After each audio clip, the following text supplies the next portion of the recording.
हाय viewers, अस्सलामु अलैकुम। Welcome to programming term official. Programming term official में आपको खुशामदीद करते हैं। उम्मीद करते हैं कि आप सब खैरियत से होंगे। जावा लैंग्वेज सीखने की इस सीरीज़ में आज हमारा लेक्चर है एब्स्ट्रैक्ट क्लास। एब्स्ट्रैक्ट क्लास होती क्या है, किस क्लास को हम एब्स्ट्रैक्ट कहेंगे, आज के लेक्चर में हम कंप्लीट लेक्चर देखेंगे। चले आए आज का अपना लेक्चर स्टार्ट करते हैं। Abstract class. अब्स्ट्रैक्ट का मीनिंग देख लेते हैं। अब्स्ट्रैक्ट का हमारे पास मीनिंग होता है इनकम्प्लीट। जब भी कोई चीज़ हमारे पास इनकम्प्लीट होगी वो हमारे पास अब्स्ट्रैक्ट कहलाएगी। इसलिए हम कहते हैं कि जब भी कोई मेथड हमारे पास इनकम्प्लीट होगा वो हमारे पास क्या बन जाएगा, अब्स्ट्रैक्ट मेथड। अब्स्ट्रैक्ट मेथड जिस क्लास के अंदर होगा वो डेफिनेटली वो क्लास भी क्या होगी, अब्स्ट्रैक्ट क्लास होगी।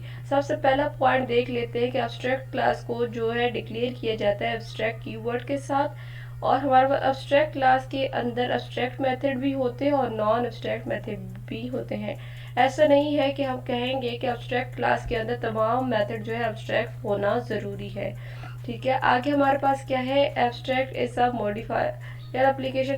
हम डिक्लेरेशन के टाइम ही बता देते हैं कि ये हमारे पास मेथड जो है अब्स्ट्रैक्ट होगा। इसकी डिफिनेशन हमें नहीं पता। जब कोई चीज़ हमें इनकम्प्लीट पता होती तो हमने क्या कहा था, वो अब्स्ट्रैक्ट बन जाती है। इसे डिक्लेरेशन के टाइम ही हम बता देते हैं कि हमारे पास अब्स्ट्रैक्ट है। सेकंड बात हम कह रहे हैं क्लास और मेथड जो है हमारे पास अब्स्ट्रैक्ट हो सकते हैं, जबकि कोई वेरिएबल अब्स्ट्रैक्ट नहीं होता, क्योंकि वेरिएबल की वैल्यू हमें पता होनी चाहिए जिसे हम अपनी क्लास में यूज़ करेंगे। इसीलिए मेथड और हमारे पास क्लास अब्स्ट्रैक्ट हो सकती है। किसी भी अब्स्ट्रैक्ट मेथड की कोई अपनी बॉडी नहीं होती। ठीक है, नोड हम कह रहे हैं कि अब्स्ट्रैक्ट क्लास और एक अपनी क्लास नहीं होती, इसकी सब क्लासेस भी होती हैं जिसके अंदर इनकी प्रॉपर्टीज को यूज किया जाता है।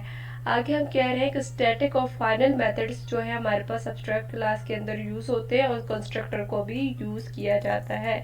और किस तरह अब्स्ट्रैक्ट क्लास को लिखा जाएगा, अब्स्ट्रैक्ट का कीवर्ड आएगा, फिर क्लास लिखा हुआ आएगा और फिर उसके बाद हमारे पास उस क्लास का नेम आएगा। नेम कोई भी हो सकता है, जबकि एब्स्ट्रैक्ट और क्लास जो है हमारे पास कीवर्ड्स है जो लिखना मस्ट होते हैं।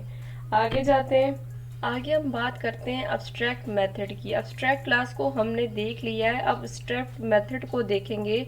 हम कह रहे हैं कि अब्स्ट्रैक्ट मेथड जो होते हैं वो डिक्लेयर होते हैं अब्स्ट्रैक्ट के कीवर्ड के साथ, और ये हमेशा जो है हमारे पास डिक्लेयर होंगे अब्स्ट्रैक्ट क्लास के अंदर। ठीक है, अब्स्ट्रैक्ट क्लास होगी उसी के अंदर अब्स्ट्रैक्ट मेथड होगा हमारे पास। और हम कह रहे हैं वो डिक्लेयर सिर्फ उधर होगा, उसकी कोई भी डिफिनेशन उधर मौजूद नहीं होगी, सिर्फ उसे जस्ट डिक्लेयर किया जाएगा, उसकी कोई बॉडी एब्स्ट्रैक्ट क्लास के अंदर नहीं होगी। ठीक है, इसीलिए हम कहते हैं कि ये इनकम्प्लीट है, इसकी कोई अपनी बॉडी नहीं है। सिंटैक्स देख लेते हैं। मेथड को, एब्स्ट्रैक्ट मेथड को किस तरह लिखा जाएगा, एब्स्ट्रैक्ट का कीवर्ड आएगा, डेटा टाइप आएगी और हमारे पास एब्स्ट्रैक्ट मेथड का नेम आएगा और लास्ट में सेमीकोलन आना भी मस्ट है। अब देख लेंगे एग्जाम्पल से हम समझेंगे कि हमारे पास एब्स्ट्रैक्ट क्लास किस तरह यूज़ होगी और एब्स्ट्रैक्ट मेथड किस तरह यूज़ होगा। एग्जाम्पल से आपको बेहतर समझ आ जाएगा कि एब्स्ट्रैक्ट क्लास कैसे लिखेंगे और मेथड कैसे लिखेंगे। सबसे पहले देख लेते हैं, एब्स्ट्रैक्ट का कीवर्ड आया, फिर क्लास आई और क्लास का नेम है हमारे पास शेप। ऐसा कोई भी नाम हो सकता है, ये हमारे पास होगी एब्स्ट्रैक्ट क्लास। एब्स्ट्रैक्ट क्लास के अंदर ही हमारे पास होगा एब्स्ट्रैक्ट मेथड, जिससे हम सिर्फ डिक्लेयर करेंगे एब्स्ट्रैक्ट क्लास के अंदर, उसकी डिफिनेशन उधर मौजूद नहीं होगी, उसकी बॉडी उधर नहीं होगी। तो इसी तरह देख लेते हैं, हमारे पास एब्स्ट्रैक्ट मेथड है, एब्स्ट्रैक्ट का कीवर्ड आएगा, डेटा टाइप है वाइड ड्रॉ है हमारे पास और लास्ट में सेमीकोलन है। तो ये क्या हो गया, एब्स्ट्रैक्ट मेथड को डिक्लेयर कर दिया एब्स्ट्रैक्ट क्लास के अंदर। ठीक है, फिर हमारे पास शेप की जो है क्या है, चाइल्ड क्लासेस है, दो चाइल्ड है इसके, एक है रेक्टेंगल एक है सर्कल। ठीक है, इसके अंदर जो हमारे पास ये एब्स्ट्रैक्ट मेथड है ना, इसकी डिफिनेशन मौजूद होगी। तो ये देखिए वाइड ड्रॉ, इसकी डिक्लेरेशन तो हमारे पास पेरेंट क्लास में है, जबकि इसकी डिफिनेशन किधर है, हमारे पास इसकी चाइल्ड क्लास में। तो इसे इधर डिफाइन किया गया है कि ड्रॉ आएगा तो हमारे पास ड्राइंग रेक्टेंगल प्रिंट करवाना है। ठीक है, इस तरह सर्कल क्लास है, इसमें भी हमारे पास जो इसका एब्स्ट्रैक्ट मेथड है इसकी डिफिनेशन मौजूद है, ड्राई सर्कल जो है हमारे पास मैसेज जो है प्रिंट करवाना है। हम मेन के अंदर देख लेते हैं इस मैसेज को जो है, इस मेथड को कॉल कैसे किया जाएगा, एब्स्ट्रैक्ट मेथड को वो देख लेते हैं। हमारे पास के मेन की क्लास आई और हमारे पास शेप वाली जो क्लास है, पेरेंट क्लास है, इसका ऑब्जेक्ट बनाया और हमारे पास हमने कहा सर्कल, ठीक है। तो सर्कल के अंदर जो हमारे पास इसकी डिफिनीशन होगी वो कॉल होगी इसी, ठीक है। तो एस डॉट ड्रा, ठीक है। पेरेंट क्लास का नेम एज कोई भी ऑब्जेक्ट नेम आ सकता है।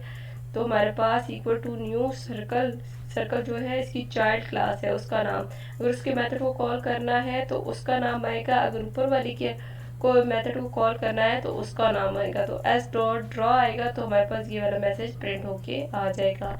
इस कोड को इंटेलिजेंट आइडिया पर लिखते हैं और आपको रन करके बताते हैं कि हम दोनों मैसेज को अलग अलग किस तरह प्रिंट करवाएंगे, अलग अलग ऑब्जेक्ट क्रिएट करके एब्स्ट्रैक्ट मेथड को। तो चले इंटेलिजेंट आइडिया जो है ओपन करते हैं और कोड लेके देखते हैं। जी व्यूअर्स, ये हमने कोड लिख लिया। सबसे पहले हमने बनाई है एब्स्ट्रैक्ट क्लास, जिसके अंदर हमारे पास एब्स्ट्रैक्ट मेथड है ड्रॉ का। ये हमारे पास हमने डिक्लेयर किया है और डिक्लेरेशन के टाइम ही हमने बता दिया है कि ये हमारे पास एब्स्ट्रैक्ट होगा। इसकी डिफिनेशन जो है हमारे पास इसकी चाइल्ड क्लास में होगी। तो चाइल्ड क्लास हमारे पास है रेक्टेंगल और सर्कल, ठीक है। तो रेक्टेंगल, एक्सटेंड, शेप जो ये हमारे पास इसकी चाइल्ड क्लासेस है और इसके अंदर ही जो एब्स्ट्रैक्ट मेथड है इसकी डिफिनेशन मौजूद है। तो हम प्रिंट करवा रहे हैं ड्राइंग रेक्टेंगल और इसकी दूसरी क्लास में बता रहे हैं ड्राइंग सर्कल। तो ये हमारे पास इस दोनों की चाइल्ड क्लासेस होंगी और एब्स्ट्रैक्ट मेथड का दोनों में ही इसकी डिफिनेशन होना ज़रूरी है, ठीक है। तो अब जाते हैं एक और क्लास पे जिसमें हमारे पास एग्जीक्यूशन स्टार्ट होगी, जिधर हम इसको कॉल करेंगे। तो हमने क्या किया, ऑब्जेक्ट क्रिएट किया। पेरेंट क्लास का नेम आएगा एज हमारे पास ऑब्जेक्ट नेम है न्यू सर्कल, सर्कल की क्लास का ऑब्जेक्ट क्रिएट हो गया और उसके हमने मेथड को कॉल कर लिया एस डॉट ड्रॉ। तो हमारे पास सर्कल के अंदर जो मेथड की डिफिनेशन मौजूद है एब्स्ट्रैक्ट मेथड की, तो उसमें जो मैसेज होगा वो प्रिंट होके आ जाएगा। तो इस कोड को रन करके देखते हैं। तो ये देखिए इसके अंदर जो था हमारे पास सर्कल के अंदर वो प्रिंट होके आ गया है। अगर दूसरी क्लास के मेथड को कॉल करना है तो उसके लिए हम क्या करेंगे, उसका ऑब्जेक्ट क्रिएट करेंगे। सबसे पहले पेरेंट क्लास का नेम लिखेंगे s1 object name equal to new equal to class का नेम आएगा रेक्टेंगल, ठीक है। और हमारे पास सेमीकोलन। आगे हम क्या कर रहे थे, s1 डॉट उसके मेथड को कॉल करने के लिए ड्रॉ, ठीक है।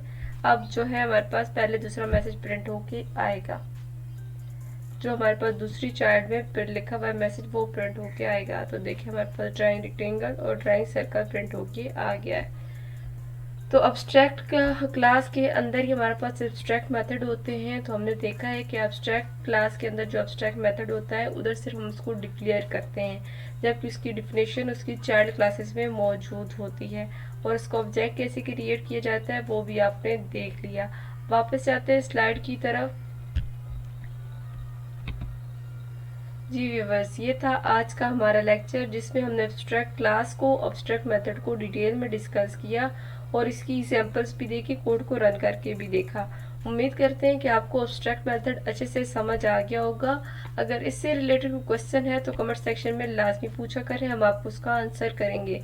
वीडियो अच्छी लगी है तो वीडियो को लाइक करना ना भूलिएगा। न्यू व्यूवर्स है तो चैनल को सब्सक्राइब कर दें, बेल आइकन को प्रेस कर दें ताकि नए आने वाले वीडियो का नोटिफिकेशन आपको मिल सके। मिलते हैं नेक्स्ट लेक्चर में नए टॉपिक के साथ, तब तक वेट कीजिएगा। थैंक यू, अल्लाह हाफिज़।